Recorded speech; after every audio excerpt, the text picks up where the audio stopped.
We are live. Hey, yo. How's everybody doing? Good. Everybody is well?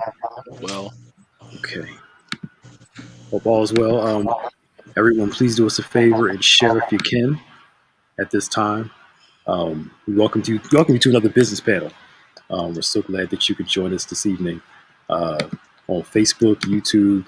Well, no more Periscope, but Facebook or YouTube. Just glad you can join us today.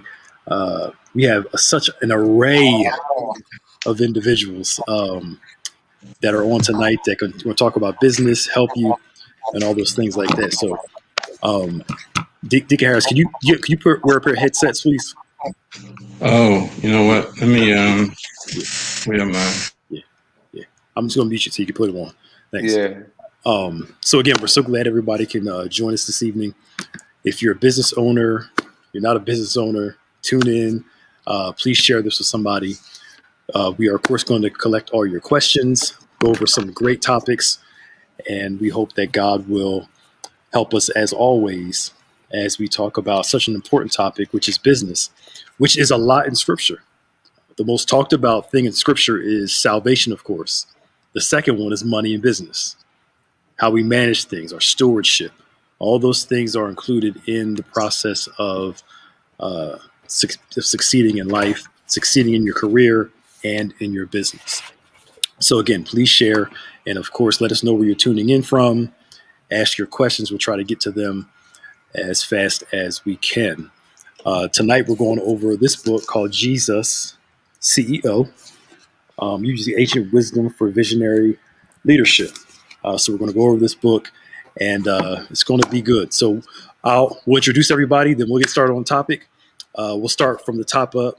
I'm Pastor Nick, and we'll go Sister Deborah and work our way through. Okay. I'm Sister Deborah Dickerson.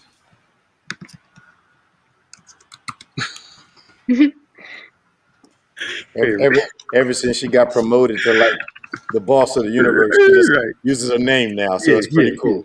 Yeah. That's all. I noticed that. Well, let me try that out. My name is Deborah Dickerson, and I am COO of East West Connection. How's that, Bishop? There you go. And Rich, I think you were on mute, Rich, when you were introducing yourself. Yeah, Reverend Rich, longtime member of Bethany and Executive Vice President for Longevity. My turn? And of course, Bishop Evans. Yeah, go ahead, Maya. Oh, okay. My name is Maya LeBeau, and I am the CEO of MyZ Photography. and my name is Chef Joe Brown. I am the Executive Chef Culinary Director at Bethany Baptist Church and Harvest Catering. I'm David Evans. Nice to meet you. I don't know how to follow that. I'm Jane Ellen Miller. I'm Vice President of IT and Senior Technical Executive for Campus Works. Cool. Sorry, D. Go ahead. Hold on. Oh, you got to unmute yourself, D. It won't let me do it. That's Deacon Jack Harris, y'all. I think he's on mute. He's trying to unmute himself. There you go. Oh, it's coming. There you go. I'm working on it right now. Deacon Jack Harris, owner of Abundant Realty in Jersey, Philly, and we're working in Maryland right now. So pray for it. Pray hard for it. Cool. All right, good. So that's everybody. So please, again, ask your questions in the comment section. We're trying to help you guys. What does the Bible say about business? And if we're going to interpret Scripture clearly, correctly, everything is interpreted through the lens of Jesus. The whole book is about him. He's seen in every single book. And Jesus teaches us not only how to be a good employer, how to be a good employee by his example. All right. So one of the first things I want us to jump into, which I think is very important, is Jesus's ability to have self-control, self-mastery, his control over himself. It's not that he didn't feel anything. It's not that he wasn't tempted. He just had self-control. Now, he is sinless. We have sin. So we have a little different struggle somewhat. However, one of the fruits of the Spirit is temperance. which is self-control. Now, as a business leader, as someone in business, your entrepreneurship, or even corporate America, how do we master the self-control, the tension of self-control when I want to do good, but evil is always present with me? All right. Uh, Bishop, if we can defer to you first, and then we'll work our way through. Thank you. I'm so glad to see everybody this evening. And thank you for those that are joining us. And as the crowd grows, I think this is a really important question and an extremely important characteristic for any business leader, and that is self-control. I think the practical way to, after we get past the spiritual reasons and how to apply the spiritual help that the Lord gives us, is this. Most of our communication mistakes are made because we don't take that 2 or 3 seconds to think before we respond, to simply give our minds and the Holy Spirit a chance to help manage our emotions, which will manage our responses, which means we will not have to retrace our steps, walk back what we said, and try to disengage what the people have already taken possession of. So it's really important that we take a few seconds to think before we respond, so that we don't respond defensively, so that we actually don't respond evasively, so that we don't respond out of our emotions, but speak from the truth and the facts. And I believe that will revolutionize most of our business leaders' communication. A lot of times we think being in charge gives us permission to ignore the caution signs as we go through the intersection. Okay. So the self-control, I would love to hear, I know I'm jumping in the deep end. I would love to hear the ladies on this, because we're not going to sit here and lie and act like y'all's experience is the same as ours, because you have the gender part as well as the racial part. So let's talk about some self-control from y'all's standpoint, and then we'll kind of shuffle it around some more. Yeah, I can jump in here. So one of the things that I've learned throughout my career as a leader is that people bring their entire lives to work with them. So when an issue should arise with maybe a direct report or even a peer, I always try to take a step back and try and understand where this could be coming from. Instead of having an emotional reaction, just consider the whole person, not just what's the infraction that's happening at the time. And that is how I demonstrate self-control.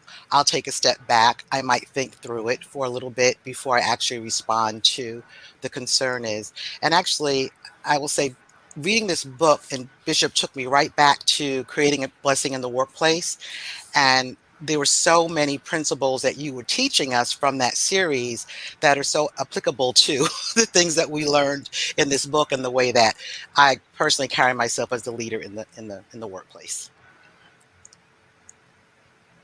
Yeah, I believe that none of us, and we're in all very different verticals, but we're also in verticals where we are leaders, and then we're leaders as Black people, as men, as women, and in spaces that they're not accustomed to seeing us as leaders. And it's almost even more incumbent upon us that we not only continually strive for that self-mastery or self-control or self-discipline, but taking that step back so that you respond and don't react.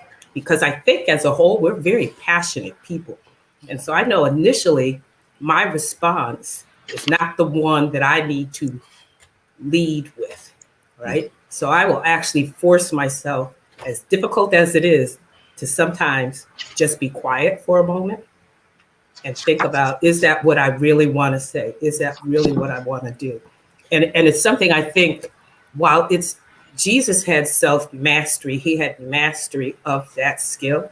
I think it's something that we have to work on all the time. But you don't get to this level and stay at this level without that, given who our customers are, who our bosses may be, who the other folks are that we interact with, who aren't really ready to see us in the roles that we're in. Maya, you want to share on that, or you good? No, I can share. My computer's freezing a little bit, so sorry if Okay. there's a delay. But no, I agree 100%. And sometimes it's a difficult predicament to find yourself in, because that first instinct is to react instead of taking the time to stop and reflect and to not contribute to the angst of the situation. And being a leader, people are looking for you to mess up and to step outside of that role.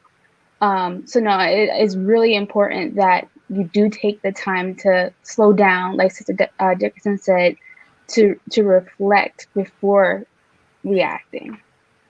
So I'll bring it into everybody else now, is the chapter on the internal anchors, because this all goes together. I believe we treat people the way we treat ourselves. What's in us comes out. So in the internal anchor part is, if I'm steady inside, it's going to be revealed in what I say and what I do. If I'm out of control on the inside, it's going to show up externally also. So let's kind of talk around why character and internal fortitude is so important to success. Because I've found that people think, especially highly gifted people, they think their high gift threshold will overcome their lack of character, not realizing that their lack of character will eventually catch up to and waste the opportunities that the gift can bring. So that internal fortitude, I think, that internal anchor, that steadiness is very important in business.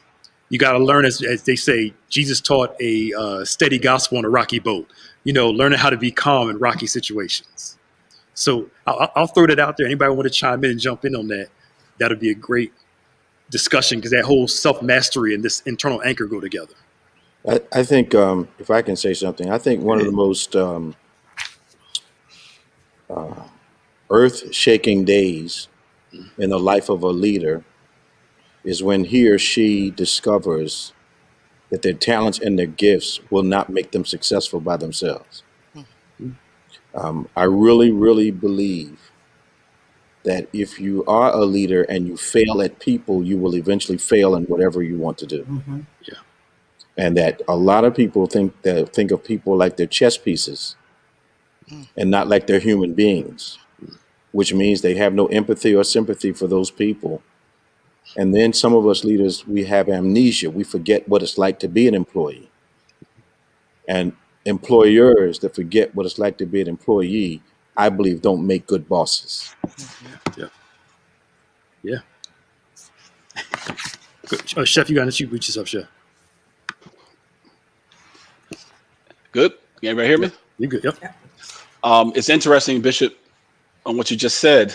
I remember when I started at Bethany, after being in business for 18 years, the biggest adjustment for me was, number one, I had to slow myself mentally down, because my adrenaline, as being a chef for so many years, was always at top speed. And knowing that I was not working with a full paid staff, I was now managing volunteers. My personality had to change. And I recall one Power of God, we're crazy busy. It was an incident, and Bishop walked up to me, as busy as I was, setting up for 300 people or whatever it was, and looked me right in the face and said, "You all right?" And it told me right then and there that I needed to slow my mental side down in order to adapt to the pace of what I had to teach and get everybody up to speed with me. So, it was a life learning lesson to lead by example, but not only lead by example, but be the example all the time. So, I've come a long way. Amen.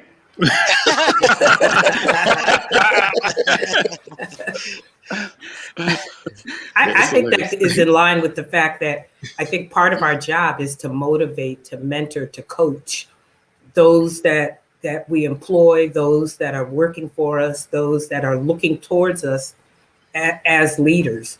And that means, it doesn't mean that you're not going to slip up sometimes, but the essence of that character has to be in place so that your self-discipline, how you act, and then your relationships with people are all in alignment. And I think I love this book, Jesus CEO, because it's an easy read and it makes so much sense. But it crystallized thoughts that you had. And you're like, that's it, right? And so you can't have one of those things or two of those things. It's all three. And that's the essence of your character. And I think if you're thinking about folks are trying to I'm to model behavior, which means I'm mentoring, I'm coaching, I'm motivating, then it helps you curb some of those impulses or reactions that we might have had at another time in our life based on the situation that's around us. I remember on the job I had before I started working here, the boss I had was How old were you? 8? 5.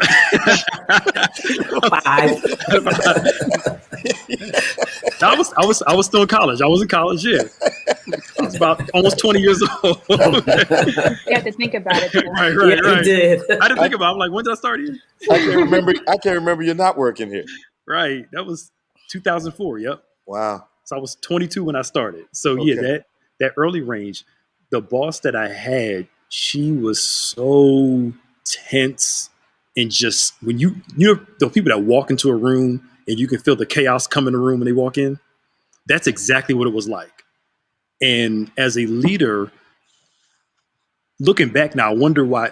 I understand now why it felt so out of control in that work environment, because the one that was in charge was bringing that out of control, no self-mastery, demeanor into instability. Thank you, into the environment, and wondered why there was so many problems going on in the job. And I think as a leader, no matter the storm that's on the inside, people shouldn't have to experience our own internal storms. Put it that way. Mm-hmm. It's not that the storm's not raging. It's just we can't let it out in front of them when they're looking for us to be calm. Mm-hmm. Like if you're having a problem at home, you can't walk in and hit everybody in the head with a hammer because you're having a hard time Right. at home. Yeah. Yeah. And conversely, if you're having a hard time on the job, you can't go home and hit everybody in the head with a hammer there. You know, you have to modulate your responses. Right. Right. And not transmit your stress to your people, which is counterproductive. Yeah. Yeah. And they begin to think that you're not reacting at all, when in actuality, you're processing the problem and trying to strategize how you're going to react to it. Mm. Right. Yeah, Right. agreed. Right. Yeah. Right. And I think as leaders, we have a response. Jane, you talked about mentoring and coaching and all of that. I think as leaders, we also have a responsibility to inspire our teams. And in order to inspire them, they, and encourage them, we have to maintain strength of character at all times, no matter what. That's why they made one of the things that helped me in my career, offices with closed doors, because when it gets to you that way, that's where I need to go, in my office with the door closed, and process it, whether it's through prayer, whether it's through tears, no matter what it is. But that is nothing that I would want to expose to, especially my direct reports. And I just don't want to dwell on direct reports because it's your peers as well. So strength of character, as you said, Bishop, is incredibly important to earn that respect and to inspire others who may be striving to do what you're doing in your career at that particular time. Yep. So that whole internal anchor piece, and what it really comes down to, from the self-control, the internal anchor, the self-mastery, I think, because one of the chapters that Reverend Rich one discussed was Jesus didn't waste his time judging other people. Now let's clarify judgment. The Bible's not anti-judging. It's talking about how you judge. Because Jesus says, judge not lest ye be judged, but then he qualifies what he's talking about. Lest ye be judged, how are you looking at somebody else when you got your own issues going on? He never said that you wouldn't see what's going on with somebody else. He's just saying don't ignore what's going on in you, which gives you perspective, grace, and mercy when you see the flaws in others, knowing you got something wrong with you. Because in the same chapter, he goes on and says, you know a tree by a fruit that it bears. How else can I tell what kind of tree it is unless I make a decision based off what's presented. So Paul later on says, judge those that are within in Corinthians. So it's not a contradiction because the judge means to make a choice. Mhm. So the dilemma is, if I'm internally negative, internally critical to myself, it's guaranteed that I'm going to be externally critical towards everybody else. Mhm. So if I'm hard on me, down on me all the time, my own insecurities will show in how I treat people. Mhm. Yeah. And as a leader, we have to manage our own insecurities, our own faults. And hear this, make sure we're seeing through a clean filter, not a filter of our own issues. Because usually projection, what we see in others is really a direct reflection of who we are as people. Yeah. So I would love to talk about that. Good. Sorry. I think if you have a negative dominant emotion, Mhm. that kind of accelerates you to the day that you find out what you do well Mm. is not going to make you a whole WHOLE success. Yeah. It's amazing how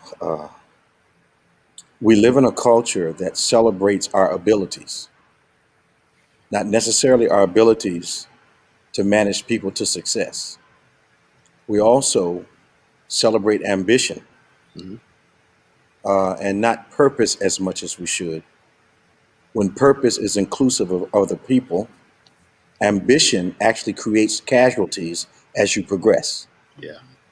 So when you got raw ambition working, you're going to leave a trail of people behind you that are injured, that are disheartened, that you have not been a good example for. Yep.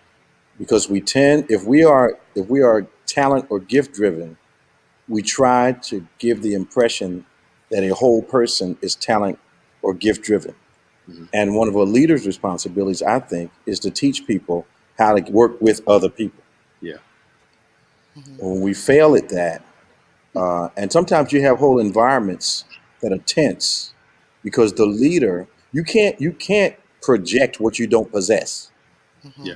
So if you don't have peace in your heart, it's difficult to portray peace to the people that are following. So that's why Jesus could calm the storm. He arose from sleeping and spoke what he possessed. Conversely, the disciples thought they were going to die because they did not possess that peace. Hmm. So he's mentoring them, but they are so focused on his gifting and his miracles, they miss his ability to relate. Mhm. Yeah. Yep. Yep. Reverend Rich, Deacon Jack, y'all want to chime in? Oh, it's so important, picking up on what Bishop said, to certainly be able to, as a leader, have a very high level of discernment in dealing with people, right? Because yes, you may have very high expectations for yourself, and that's okay. And that's okay. But you have to be able to evaluate, not necessarily judge, but as a leader, evaluate the folks that are around you and develop them or give them those things they need. So like my kids, they're different. So how I deal with one is not the way I deal with the other. Employees are different. So where their gifts may lie, we have to, meet them at their need. But in all of that, as a leader, you sometimes have to make difficult decisions, in terms of, is somebody capable of the task at hand? The rich young ruler, the rich man said he wanted to follow Jesus, and Jesus said, well, go sell all you got and come on. He said, well, he didn't really have it, right? He didn't really have it. He thought he had it, but he didn't have it. Some people think they have it. And as a leader, you have to say, okay, well, let me test it. And if you can do this, cool. But if you can't, it's okay. We're not telling you you're a bad person. It's okay, but you're just not fitted for this at this time, and not be hesitant to make the tough decision when those decisions need to be made, because you have to look at the betterment of the organization and what it is you're trying to do, whether it's at your job, in a relationship, in your family, you have to be able to make those tough decisions sometimes. And I think that's where some of the leaders stumble, because as Christians, we want to do the right thing, and we want to be, we don't want to hurt folks. But sometimes those tough decisions are what allows folks to be all that they can be going into the next thing. Mm-hmm. Yes, I think one of the subconscious things that we do as leaders, we have to guard. If we have any insecurity in our positions or in our ability to succeed, subconsciously we will give generalized descriptions that are almost instructions that are almost impossible to carry out. And when we give those instructions that are vague, it gives us something to criticize in the people, because every time they try to achieve what they think is the focus of our instruction, we move the goalposts and say that's not what I want. It is a horrible way to try to keep people thinking they're not good enough for the positions that they're in. Wow. The issue for us is giving people instructions that fit and challenge their skill set so that they can progress. But, and where do I get that example? Jesus gave the disciples the same glory that God gave him. So he equipped them to succeed. Mm-hmm. But then it was up to him to develop them, which is why he said, follow me. Mm-hmm. And he gave specific instructions, ones they could follow. When we actually don't give specific instructions, it's because we're secretly soothing our own insecurity because we do not want people to succeed. Wow. Wow. Yeah, that I've experienced that before with a leader in my past, and in giving instructions to people, and if they deliver the project to you and it's not what you expected, the first thing I do is look within, and I kind of recap the direction that I gave them. I want to double check myself and make sure I was clear with my instruction. And if I can validate that, then still as a leader, if they didn't hit the mark, as a leader, I still have a responsibility, to what you said, Reverend Rich, to develop them, right? Identify what those gaps are in the skill set, which didn't allow them to meet my expectations. But I think we always have to check ourselves too and make sure that we've given clear instruction before we respond to something that didn't meet our expectations. And I had a leader once who actually, when I first joined the company that I'm with now, I had a leader and she had nothing positive to say about anyone on the team that I was inheriting. And it was very interesting to me. I'm like, these people can't all be terrible. Right? And if they are that bad, why are they still here? And why are you giving them to me? But what I learned is that that leader had so many insecurities that in order to mask her insecurities, she was stepping on the rest of the team. So you have to be able to assess where a person is really coming from. Absolutely. All they're spewing is negativity. Yeah. I found these people to be extremely talented, but they weren't empowered and they didn't get the opportunity to showcase what their abilities were. She was trying to impact the credibility of the team before you got to know the team. Exactly. Wow. Yeah. And I know better than that. Yeah. Wow. Deacon Harris, you gonna say something? Yeah, am I muted now? What I found, man, in life is, as we begin to learn the word and as we begin to understand Christ and his mission and the power of God, once it has infested us, it gives us an opportunity, in my eyes, to do two things. First, the search within to make sure that we are walking as he would have us to walk. To be a perfect example, I had a situation that took place, I guess, a few weeks ago.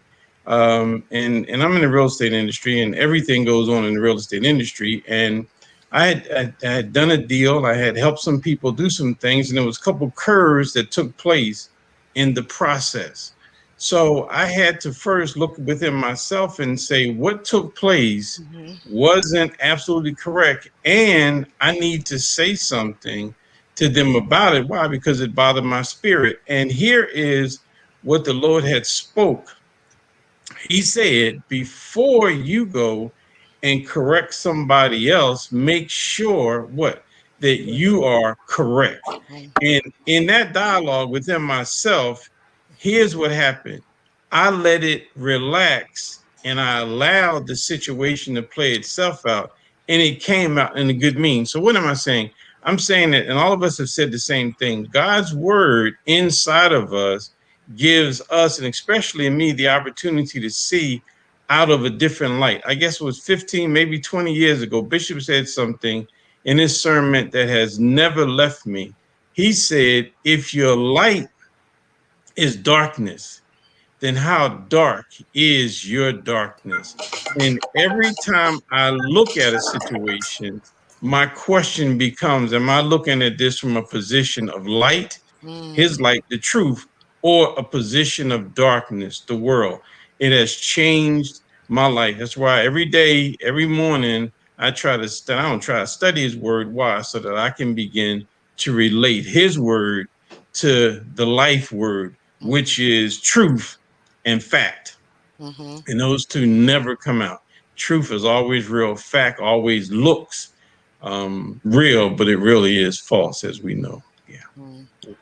So that's good thought. Good thought. So a lot. It kind of goes right into the next discussion, which on Jesus took action, and as a leader, modeling action is more important than dictating it. Jesus did a whole lot of teaching, but when he called his disciples, he said, "Follow me, and you will become." Now, in that following includes teaching, but the primary purpose is fellowship, example, because teaching is not just what I say, teaching is also how I live too. So through Jesus' actions, through him doing, he was teaching his disciples. We've been saying it in this prayer series since February. I really don't think that Jesus went away to pray. He went away to pray just to pray, but his disciples found him praying to teach them a lesson that my public power comes from this. Yes. But they were missing the lesson. They thought, oh, that's cool, he's praying. No, you should be doing the same thing that I'm doing so you can do the same thing that I'm doing. Well, So, go ahead, Bishop, sorry. It's so easy to get caught up on your ability to do things and not understand that, as a Christian business person, nothing we do will be any stronger than our discipleship. And imagine if we get a hold of that truth, what God would be able to do in the different endeavors that we're involved in. Absolutely. But because we're so, I have to see it now, we miss the process of God in that this time that he would go away and pray, or time that he would spend with his father listening to what his father had to say, which is extremely important, impacted publicly how he ran his business.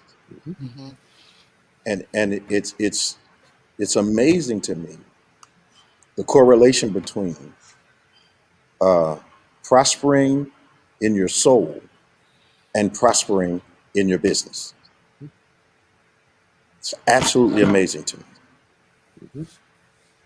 Yep. Anybody else want to chime in on that? I know we loaded up. I don't know how you chime in behind Bishop, but I'm going to try.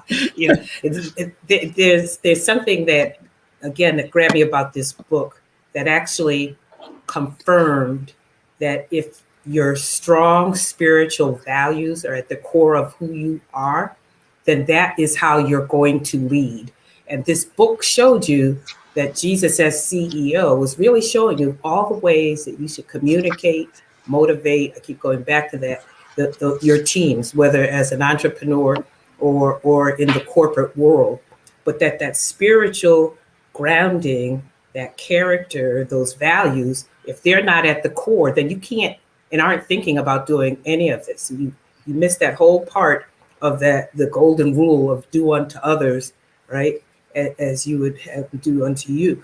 And I think that is what lends itself to us being at peace when things are warring around you, at coming at it, again, with a response instead of a reaction, right? And looking that if folks got to do some things to get it done, you're in there getting it done too. Because again, it's about modeling that behavior. And I think all the way through, if you're living a godly life, if you're living a biblical life, then that is going to shape the type of leader that you are. But I think you first have to get at that core of those spiritual values that we hear Bishop talking about, and that gets instilled in who you are as an individual. And that then emanates in who you are as a leader. Yeah, I would agree with that. Also, in the book, I thought it was really interesting in that particular chapter about he took action. They talked about all the actions that Jesus was taking throughout his life. Even when he was hanging on the cross, he still took action. When he said to John and Mary, "This is now your mother. This is John is your son." And though his work was finished here on earth, John's work and our work was just beginning. So when I think about that in my role as a leader about taking action, I understand that we always have to be evolving. We always have to be looking for that next creative or innovative thing to make an impact, on our business or the company that we're working for, and just be proactive about things. Again, going back to Bishop, you're creating a blessing in the workplace. I remember distinctly you talking about we need to shift from being employees to being consultants. Mm-hmm. So there's always something to do, and we can't be too puffed up to do the little things as well. So I really related to the fact that Jesus was taking action up until the time that he left this earth, and we need to model that behavior, as you said, Sister Jane. Continue to model the behavior. And one of the other things that happened in the book, in that same chapter, Sister Deborah, when he talked about him taking action, there were some constants, in his life, particularly his last 3 years. The Sadducees and Pharisees were there, and they were constant, right? And he had to deal with them daily.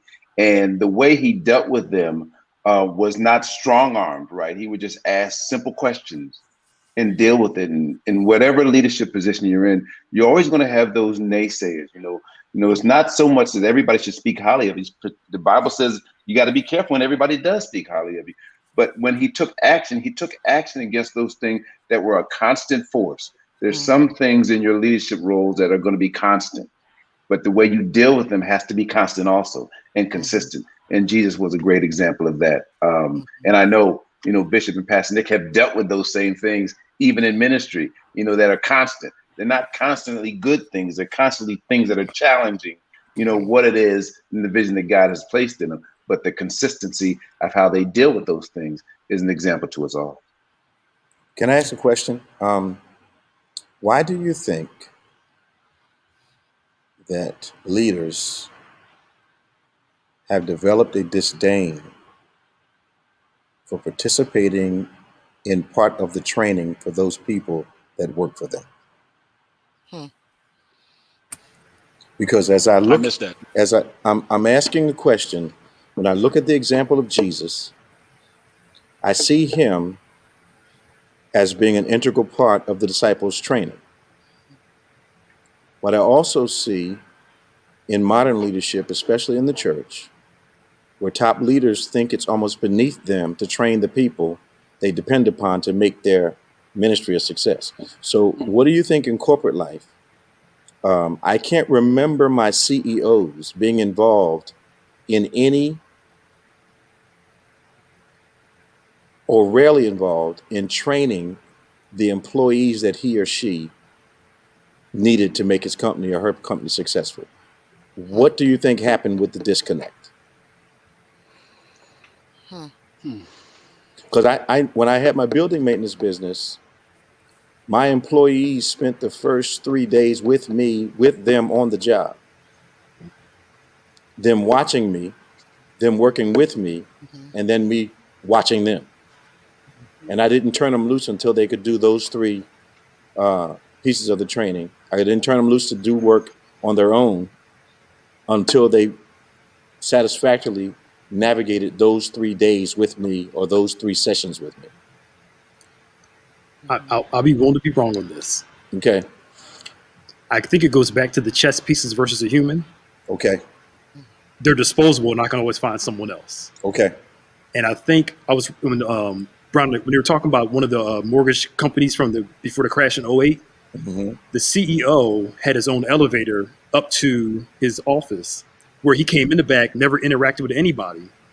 So it's easier for him to disconnect, make all the money, fire people at will when I don't have to see any of these people.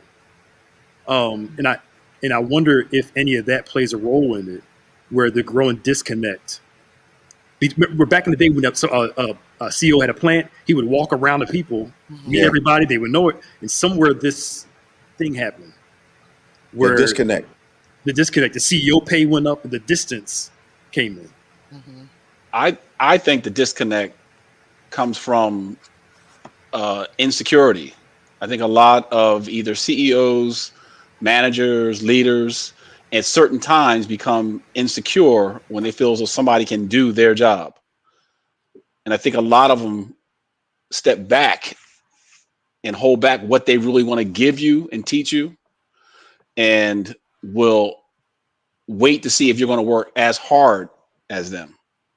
And I think there's a big mistake there, from a leadership point of view, because if you're not giving everything to someone who is following you, then you're ultimately doing two jobs. Mm-hmm. Yeah. Well, succession planning is so is so paramount to the continued success of it, whether it's a ministry or a corporation or your own business. And it's very short. I don't know the answer to your question, Bishop, but I just know it's short-sighted. Right? Extremely short-sighted, because succession planning is ensures future success. Yeah, I think that sometime, if I might add in, if I might chime in, I think that sometime, Bishop, the especially for a person that's never been there before, sometime the growth has a tendency to offset the initial direction that the business was, or the ministry was actually moving in. So now here's a person that is starting to see success, and instead of realizing where the success has come from, they now distance themselves and take a more visual role, if you will, in living the life that they wanted to live, as averse to building the business and or the ministry that they've been able to get and or build. I think a lot of it really, and Chef, I think you're right, as sometimes the ego will take place. Yeah. Shakira brought up a good statement. She said one of her former supervisors said that she refused to show any of her direct reports all that she knows because she then could be replaced. As a result, performance reviews always reflected not quite ready evaluation. Now, to me, that says more about the inability of the willingness of the leader to grow. Because if I'm a leader and I'm leading you, if I'm constantly growing, constantly moving on, constantly learning new skills, I don't mind teaching you. It's like when you watch the movies where the student tries to fight the teacher, and the teacher's like, "I didn't teach you everything yet," and they whip they behind. It's like you're continuing to grow, where you want people to meet up. Because if you're performing well, then it's not an issue. But I could be wrong. But no, it shows a certain level of immaturity, right? If somebody immaturity and insecurity doesn't immaturity and insecurity, if somebody does not want to show. Because everybody is replaceable. All of us are replaceable. If we don't think we are, guess what? We will be one day. So it shows a high level of insecurity if you're not able to do that. And you kind of find two types of leaders. You have those leaders that build a team, that's their team, and they keep their team, and that's fine. And you have other leaders that build a team, and as they develop, they send them off to do other things. They say, okay, go. And they get somebody else in, and they train them, to do the same thing. Both types of leaders are fine, but anytime you have a leader that is holding back, that's going to backfire at some point. It's going to backfire at some point. Do you think? Do you think as leaders that we make the job look so easy that we get lazy in the fact that we have to train somebody to work as hard as we have to get where we are? So it seems like a lot of people will look at what I do because I make it look easy. My wife says it all the time. I make it look easy cooking for 20, 30 people. And then to teach somebody to do that as easy is hard work. It's hard for me to teach somebody to do that.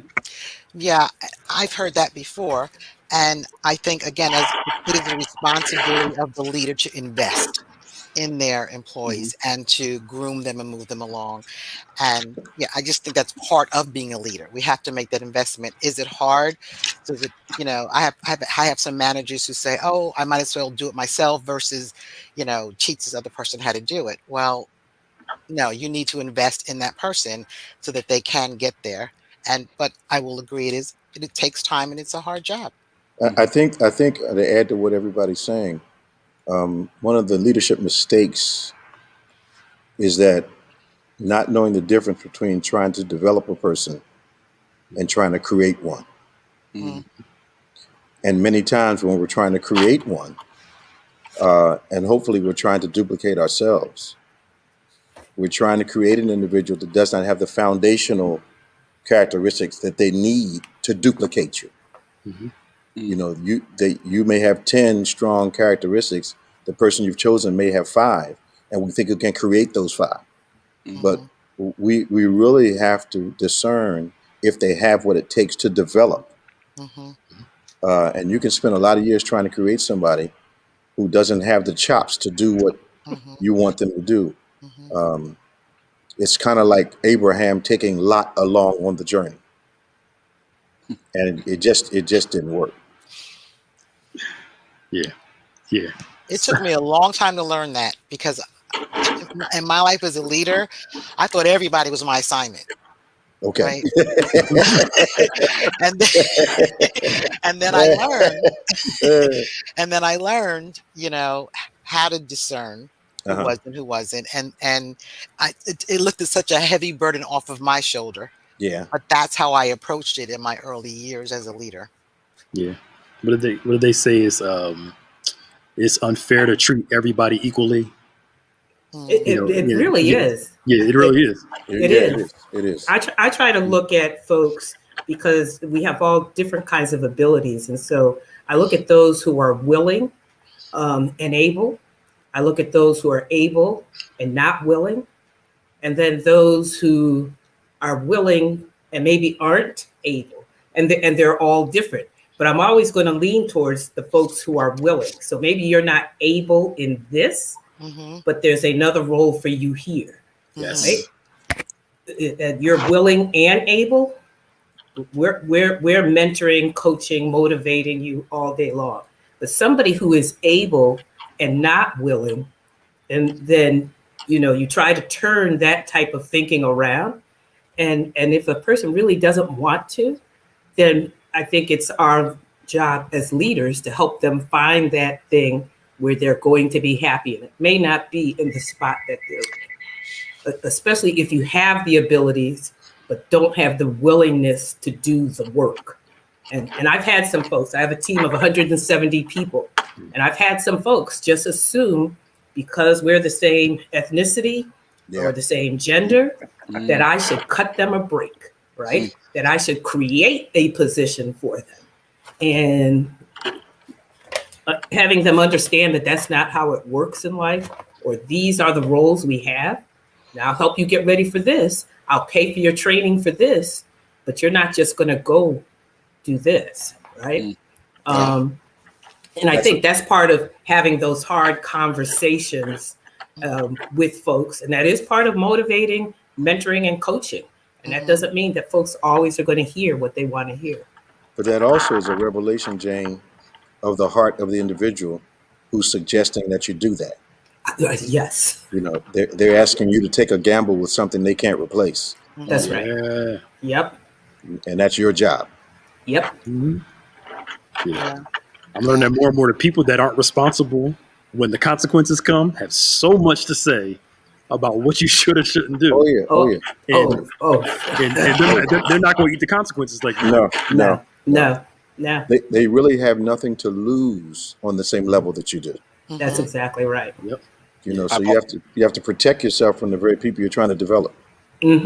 Absolutely. I've always said that leaders always want to be a leader until it's time to take the responsibility. Yeah. And usually they don't want it anymore because there's too much to deal with. And everybody's not meant to lead, right? I mean, Yeah. Bishop and I, when I had the opportunity to serve on the board at Lincoln with him, we had this discussion. Some people were born to lead, and some people desire to lead. And when you desire to lead and you get in a leadership position, it happens real quick that folks can see you're not supposed to be in that role, right? It's just the way it is. And as you're talking about, Sister Jane and Chef, folks want to lead, but they don't want to go through what it takes to lead. And the coach doesn't do what's in the best interest of the coach. The coach does what's best for the team. But you find some leaders that are just doing what's best for them, and that's not true leadership. Whether it's the CEO, whether it's the head of a household, whether it's wherever in ministry, you got to do what's best for the totality of what it is you've been entrusted with, not entitled to, but entrusted with, right? Absolutely. So listen, we probably go out another 4 minutes because we got to get ready to transition over to the other panel at 8:30. Give people time to get a little break in. But this was a good discussion. I guess we got through pretty quick. Half of it. Maybe we can do this next month and finish it. That would be great. And work our way through. So the next one is creating a plan, and that's going to take a little minute to go through. Leading is not based off them being impulsive and going on the whim of how you feel. There's a whole lot of strategic planning going on in leadership. So if there's any final thoughts anybody wants to bring up, any final things based off what we talked about, we got a few minutes before we got to sign off. I just think the discussion from a kingdom point of view is inviting not as much as the Lord's principles into our businesses, but inviting us to step into kingdom partnership with him and then watch that become evident in whatever endeavor we're involved in. I think it's going to be a phenomenal conversation, not just for us, but for those that are joining us to how the kingdom can come to earth in the form of the businesses that we oversee. Absolutely. Anybody else want to chime in before we go? Or that's if I can just say something I've always kind of worked by leading from the 43 years I've been doing this craziness was that I learned that leaders who don't listen are eventually surrounded by people who have nothing to say. Wow. And I've learned that from going through some really tough times and being to myself and being to my own special group. And I learned that I had to open my ears up and my eyes.